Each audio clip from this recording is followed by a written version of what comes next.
quatrième répartition de subventions pour les associations. Un peu d'attention, s'il vous plaît. Donc une quatrième répartition de subventions pour les associations adolescence et jeunesse, ainsi que 2 avenants sur le programme d'investissement d'avenir que nous avons contractualisé déjà depuis un certain temps avec l'ANRU. Donc concernant les 2 avenants avec l'ANRU, on est vraiment sur des considérations techniques.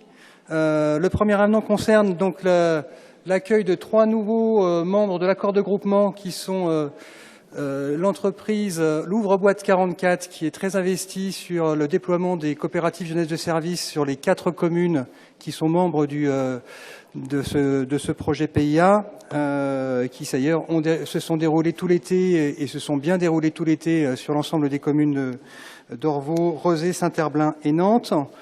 Le deuxième avenant les deux autres membres de l'accord de groupement sont les associations Ping et Résilience qui ont été retenues pour animer la pépinière jeunesse sur les quartiers du Breil et des Dervalières. Le deuxième avenant concerne l'atelier des initiatives qui est opérateur de la mise en réseau et en partage des accompagnateurs de jeunes qui souhaitent donc modifier les règles de calcul en fait des subventions de l'ANRU, notamment sur la question des déplacements, donc qui ne change en rien au budget global, mais qui nécessite effectivement une modification du règlement avec l'ANRU.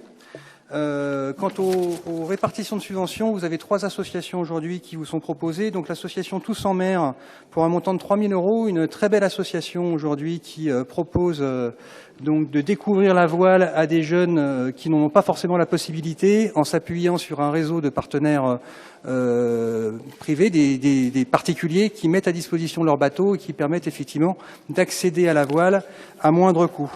Vous avez également l'association Faites le Mur, qui est très investie sur le quartier des Dervalières et qui rentre dans le réseau aussi de la pépinière Breil d'Herve.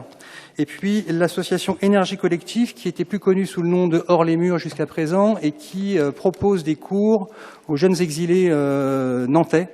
Et donc pour leur permettre effectivement d'accéder à un minimum de soutien scolaire qui malheureusement ne leur permet pas toujours de rentrer dans le système de l'éducation nationale ou de l'école privée.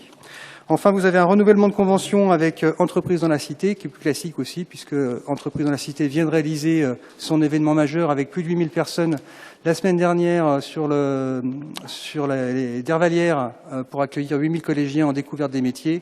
Et donc, il nous paraît bien évident de poursuivre ce partenariat avec cette association. Je vous remercie.